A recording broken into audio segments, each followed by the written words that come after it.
Now, Oh, yeah, there we go. you're good? Yeah, I'm good. Okay, here we go. Well, Travis, I appreciate you making time this morning. Yeah, thanks for reaching out. Or I reached out, but thanks for responding.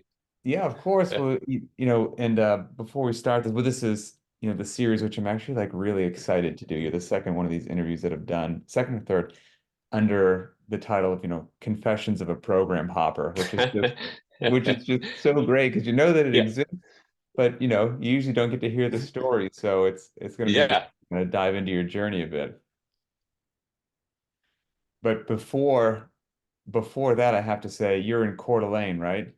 I am. Yeah, I mean, it's the Coeur d'Alene area. We're right outside Coeur Okay. d'Alene, so I work in Coeur d'Alene every day. So, I mean, to the to the north part where kind of like Costco is, that's kind of we're kind of like 15 minutes from Coeur d'Alene. So we're 15 minutes from like downtown, just taking different routes. But Okay. yeah, it's Man, Coeur d'Alene, Lake Coeur d'Alene, I never know how to spell it, but that place is probably one of my favorite places that I've been to, like in the United States, for just yeah, weather, the people, things to do. I mean, the lake is unbelievable.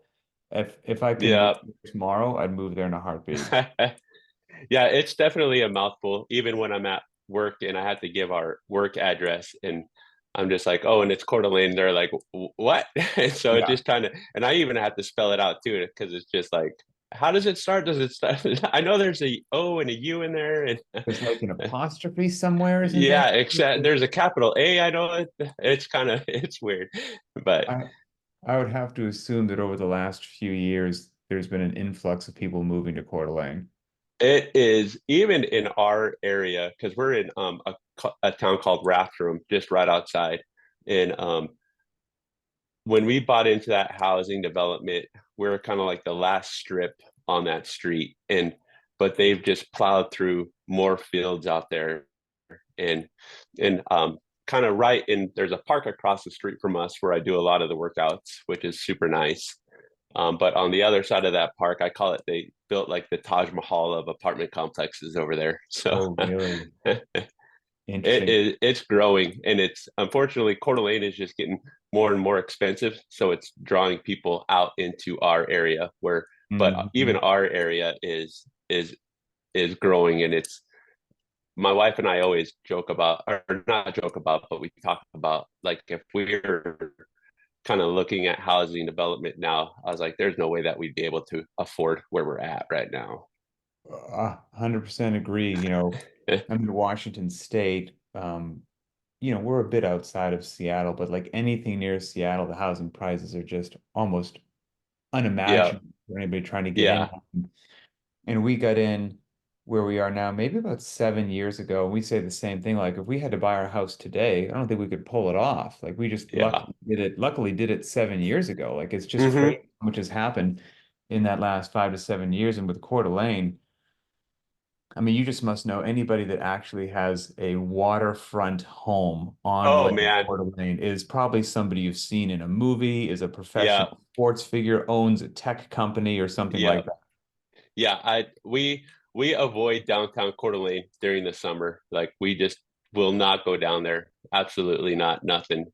So the only time we go down there is the winter time when it's actually a lot slower and a lot slower pace. We took a family vacation out to Coeur d'Alene, myself and like basically everybody on my wife's side of the family. We were probably there, I want to say about 2 months ago, rented a house, and like there's my family, her parents, both of her sisters. There's like four families split the cost of the house, is how we made it happen.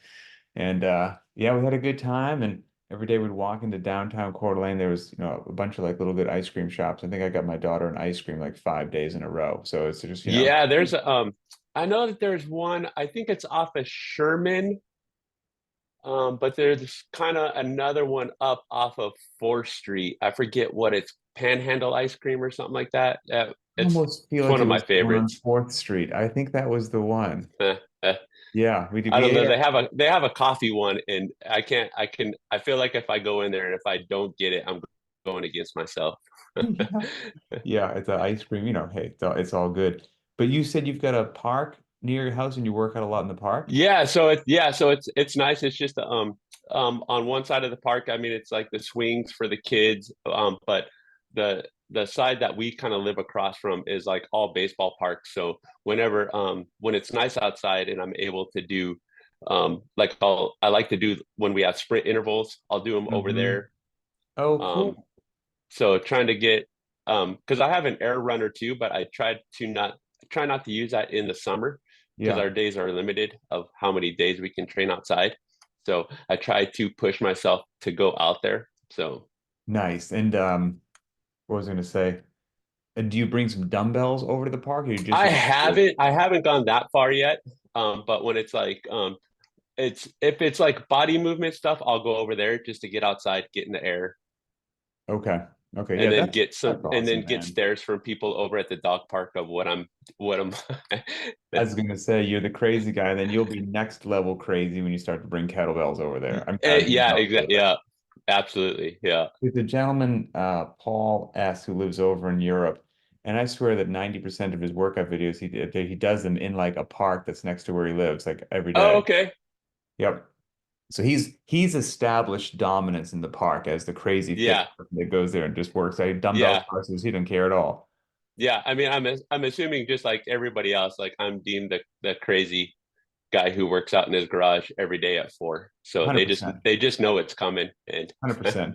Well, I guess we should say when I kind of put out the word to the Linchpin community that hey, I wanted to start a series on program hopping, um, you know, what made that resonate with you? Why do you identify yourself as somebody that could be called a program hopper?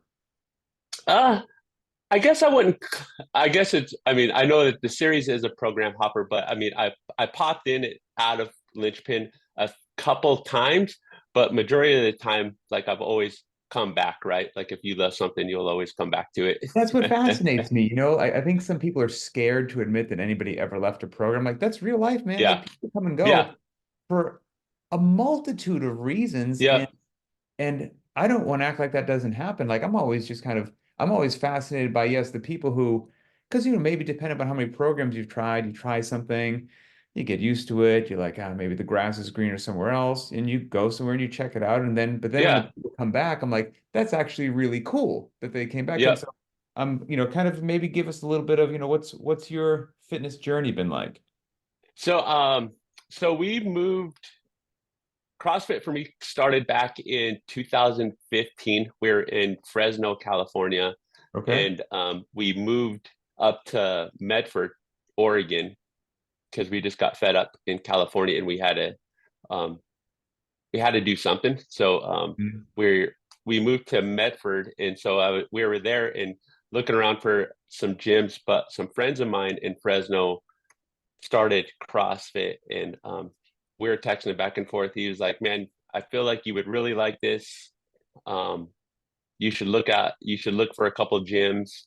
And then previously to that, the gym I was going to um, would always be like, "Oh, you don't want to do CrossFit.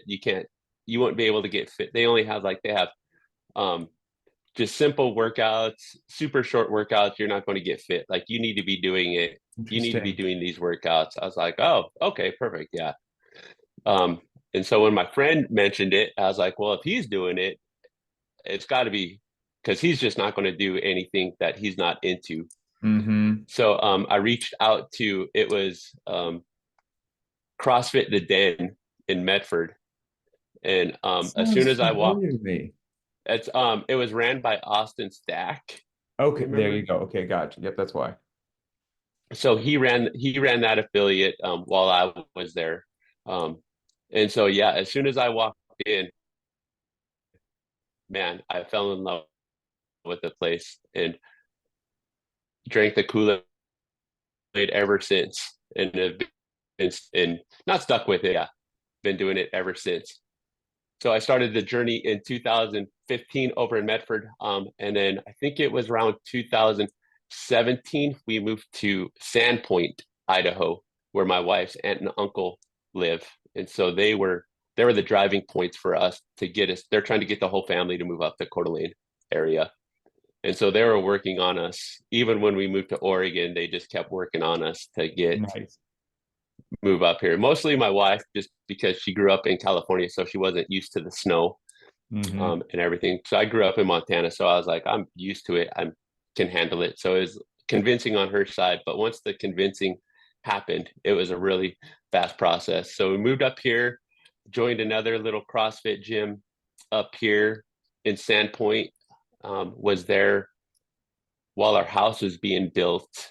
Um, and then once the house was being built, moved to another gym. So it's kind of not gym hopping, but just trying to get Sure. going to gyms in that area. Um, so then I joined another gym, Wildland CrossFit in they're in Hayden, just outside of Coeur d'Alene. Yep. Hayden, Coeur d'Alene is all they're all one big town. So I joined that one, but then what drawn me to Linchpin was right after we moved into our house, I developed it is called an acute liver reaction to some medications that I took. Okay. So I'd say I was fairly fit when I was through all this process. But once I started getting that liver infection, it dropped me pretty good, and I wasn't able to. I started noticing it in workouts of comparing times, and I was like nowhere hitting anything what I would hit before. And I just felt like my endurance, everything was just completely dropping, and it got to the point where um, I was. It was just a beast just to walk around our block just to keep the endurance up. Okay, that was going to be my question was you've got this thing going on inside your body. Was just your data points from workouts what initially cued you on to like something was going on with you, or were there other Yeah, it aspects was. It outside of was. the It gym? was. I remember. I can't remember the workout name, but I think it's the 21-15-9, and it's box jumps and deadlifts. Okay. Um, and I knew from times before of okay, I know I could do the 185 deadlifts unbroken, and I know I could do I knew I was fine with the box jumps. I could do them unbroken. I mean, Hmm. jump up, step down. I knew from previous what I could do. Sure. But when I did that workout, I think I did it at 135, and I had to break it up. Interesting. Okay.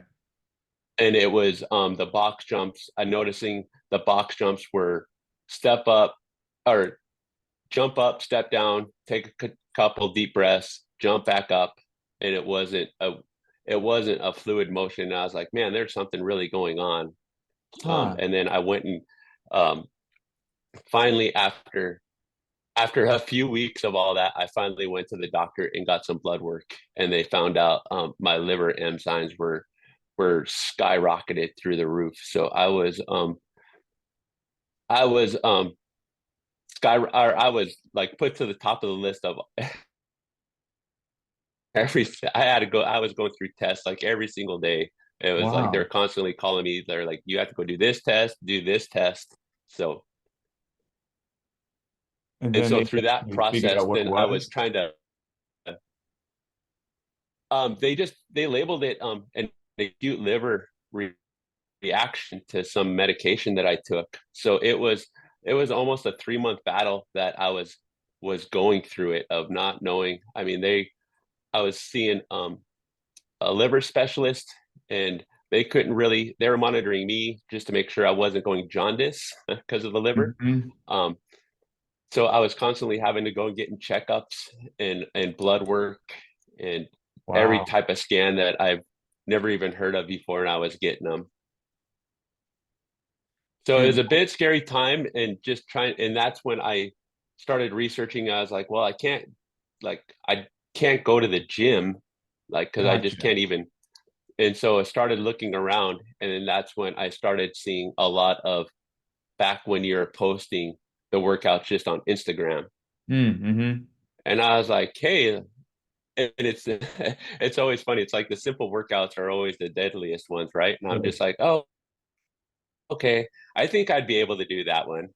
I think the first one I saw was the 12 calories every 3 minutes. Oh man.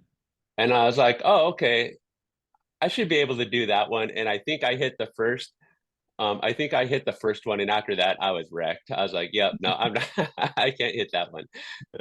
Oh, that one is, you're right. It looks so simple on paper, but all you have to do is try really hard. That's all you Yep, have to do, and that workout is the devil. yep, it is absolutely. Yep. Oh, okay. So you start to experiment a bit with the workouts you see. Yeah, so I started experimenting them. And then through the whole process of getting test, I started my liver enzyme started going back down to normal. And so it was a span between July and September. And then finally, like near the end of September, my liver enzymes, whatever they were fighting, finally came down. And Okay. so everything started kind of going back to normal with that. So I was for I think the first year I had to go in for monthly blood work. But for that next year, all the liver enzymes were back down where they were supposed to be. So Okay, and I excellent. haven't had an issue yet. So Okay, thank goodness. So yeah, thank goodness. Yeah. is that what kind of made you start working out at home? Yeah, it was. Yeah, I started looking at yours, and then I was like, "Oh, okay, cool." And then noticed I was like, "Oh, well, you can do like this private track." Mm, And I was like, "Oh, perfect." And um so I just started building up the garage gym.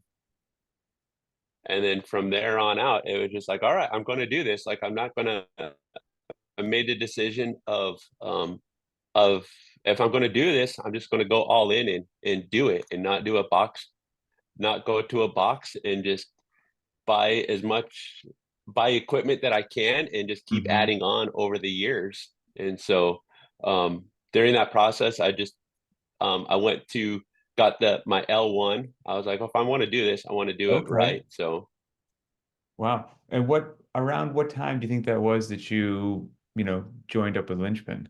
I think I joined up with Linchpin around I think 19. Okay. Wow. It was back when the private track, I mean, it was bare bones. It was Yeah, like a yeah, warm it's up, a changed a scaled, lot. and then the RX, and I think that was it. I don't Yeah, even it's think there was changed a any cool lot. downs or anything back then. Yeah, no, it's definitely there's been a heck of an evolution since then. That's Yeah, for sure. So you started in 2019, things are going great, and in the email you sent me prior to us, chatting today, around 2023, you took off and left and tried something different for about maybe 7 or 8 months. And there's no need, as I always tell people with these, yeah. like, I'm not going to drop any other program names or whatnot, but like, what made you head somewhere else? What was the gist of the program you're looking to get out of it? And then what was your experience like? And why'd you come back? I wanted to. I've always struggled with strength and building Mm, strength, and so the program that I left to, that's what they were um, specialized in, which is strength training. gotcha. Okay. And so I wanted something just to see if I could build more strength, just like overall, just get stronger. Yep. And I did, but I feel like there were sacrifices in other areas that you had to give up in order to get that strength. And it those workouts just beat me up. It was rough. It Interesting. was Oh, really? yeah, and it was all online, and they had a community Facebook group and Okay. also that I joined, but nothing compared to Linchpin. And a lot of the programming, I was left just like scratching my head of how to do the movement. They would give videos on it, but it was just like for some reason, like sometimes it just wouldn't stick, and I'd be like, "What the heck? Like, how do you Mm, do that? How do you even bend that way?" And but yeah, interesting. it was rough, and so I wanted to um dedicate. I gave myself um I wanted to give it like 3 to 4 months just to Hmm. really like try it and That's fair. give that That's a good chunk of time. yeah. And so I think it was. So I think I lasted there like um it probably wasn't much longer. I think maybe I lasted 4 or 5 months. And then I remember one day, I told my wife, I was like, I'm done with that. Like I gotta go back to Linchpin. Like I gotta because I was sacrificing so much because they never really focused on cardio or anything. It was just strength and like you would have heavy days, but then you would have not so many days of body weight movements, but it was mostly just different rep schemes, and they had a lot more windows of testing your one max rep or one max rep a lot more Gotcha. often than I was used to. Gotcha. Okay. Okay. Yeah, probably fried out your central nervous system too. Yeah, yeah, it was rough. I think I put it in the email. The first workout back when I came back to Linchpin was the 20 back squats, 2 mile run, 20 back squats, and Welcome the back. back squats, oh man, I ripped through those back squats so fast. I was like, yes. And then I hit that run and I didn't even make it a half a mile before I was walking. Interesting. Yeah, well, I mean, you know, that's kind of why I like to have these conversations, right? Because in my mind, it's a great big, I mean, how many billions of people are in the world or hundreds of Hmm. millions in the US and I mean, like, there's something for everybody. There are people who just want to lift and could care less about their conditioning. Cool. Like, Yep. have a blast. I don't care. People who just want to Olympic lift, just want to power, just want to do bodybuilding style. There's probably one of the biggest fitness communities in the world is people who just want to run, period, end of story. They're just runners and they don't do anything else. And like, but then there are people who want to be well-rounded, Yep. want to be fit and strong and be able to move their body and not get winded and um, you know, do that for a long time to have a good quality of life. And like, hey, there'll be a home for every single group of those people. It is what it and you're also allowed to have your interests change. Like you're allowed to maybe doing Hmm. CrossFit for 10 years and just you got bored and you just Olympic lift for 3 months and then that loses its flavor and then you're just really into kettlebells for 6 months and then you come back to CrossFit. Like that's okay. It's all okay. Yep. Like it's a big world out there. So so then you did wind up coming back and that was your first welcome back, the squats, the run and the squats again. And so that was, let's say, around mid 2023. We're getting close to the end of 2024 now. So you've been back for a Yep. year and some change. And how's it been going? Oh man, I love it. Yeah. Yeah, Feeling I feeling love good? it because I just labeled like the crazy like garage guy who, and so I haven't been able to get the neighbors to work out in there yet, but working on it. Anything, you said you've got an air runner, which is a great piece of gear, especially if you're in a climate that for some part of the Yeah, year is rather inhospitable to running. But is there anything that if Santa delivered it to you this Christmas would really make your garage gym take it to the next level? Is something you get your eye on, or is it pretty well outfitted I as you it know is? what I've been looking at is one I've been looking at them on Facebook Marketplace, but I have never seen it. Is maybe one of those the torque Oh, sleds. the ones that really don't like they don't scrape across the ground. They've got the loop. Yeah, they don't. Yeah, they have like the rubberized tires on Yes. them. I've never used one. Have you? I have never used one, but I would love just to be able just to grab it and just because we have just like a long street in front of us. I would just love just to be able to see if I could just push it up and down the street. But Yes. we're still in a neighborhood, so I don't want the speed sleds from Rogue that are just scraping on the ground. And I know that's the thing too, like sleds and prowlers and things like that. They're so fun. Like they're yeah, really, really fun.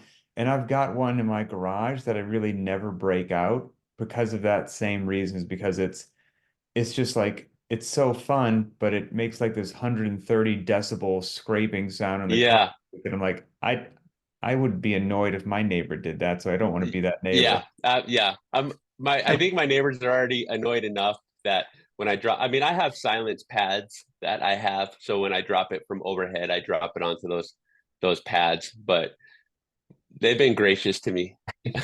So There's no reason to poke the bear. You got something good going on, you know. yeah, exactly. I'm right in the line with that already with dropping barbells over my head. So Well, you've done a bunch of different things. I mean, you spent a lot of your life also you've been to multiple actual in-person gyms as well. And so, like I said, it's a big world out there. There's people who are just going to want that experience. There are people who want to work out in their garage. There's, back and forth. Any advice or recommendations to somebody who maybe is nervous that, hey, if I do work out alone in my garage, I'm going to feel alone. I'm not going to have motivation. I'm not going to feel camaraderie, and therefore I won't stick with it. You've been now in the mhm. garage for a while, coming from an actual, brick and mortar place that you went to. What would be your advice or lessons learned or guidance to somebody who's on the fence like that? I feel like you just have to have the motivation within yourself to do it because it is lonely out there where you're just because there's even certain days where I try to drag my wife out there just to have someone else just suffer with me, which is very few and far in between, which you'll go out there and suffer. That's Um, awesome. but yeah, you just have to it's that internal drive that you have. And I mean, obviously the online community that we have is huge in playing in Mm, that role of just I'll just sit at work before the workout and just look at people's posts and I'm like, okay, well same. they suffered through it, so here Yes. comes my suffering. And Yep. Yep. Same. And I'll see some loads or times that I'm like, no, I'm not going to be near that. yeah, absolutely. I'm just like, how do you even get to that number? Like, I don't know how you It doesn't make any sense to me at all. But that's the other cool thing too, is like, we get people who are in their 20s and people who are in their 60s yeah, and everything in between, you yep, know? yep. And I like it. I mean, just because I feel like working in the garage just gives me the freedom of I feel like as I'm getting older, like it takes me a lot longer to warm up and it gives me that freedom to if I need to spend extra 10 minutes warming up, I'm going to take the extra 10 minutes to warm up. And if I absolutely. if I don't need if I feel like my body's ready to go, I'm just going to go. And Right. then but it's that nice it's the freedom of just changing it on the go of oh okay like that back squat didn't feel so good I'm just going to switch to air squats or lessen the load or something like that. So it's constantly just the freedom of just changing the movements on the go. Yep. No, agreed. Well, again, Travis, it's individuals like yourself that make Linchpin cool. It's awesome to get to hear your guys' stories and get to know you a little bit. So thanks for being a part of Linchpin and thanks for Awesome. sharing your story today. Awesome. Thank you so much, man. I appreciate it. Have a great day. I will see you online. Yeah.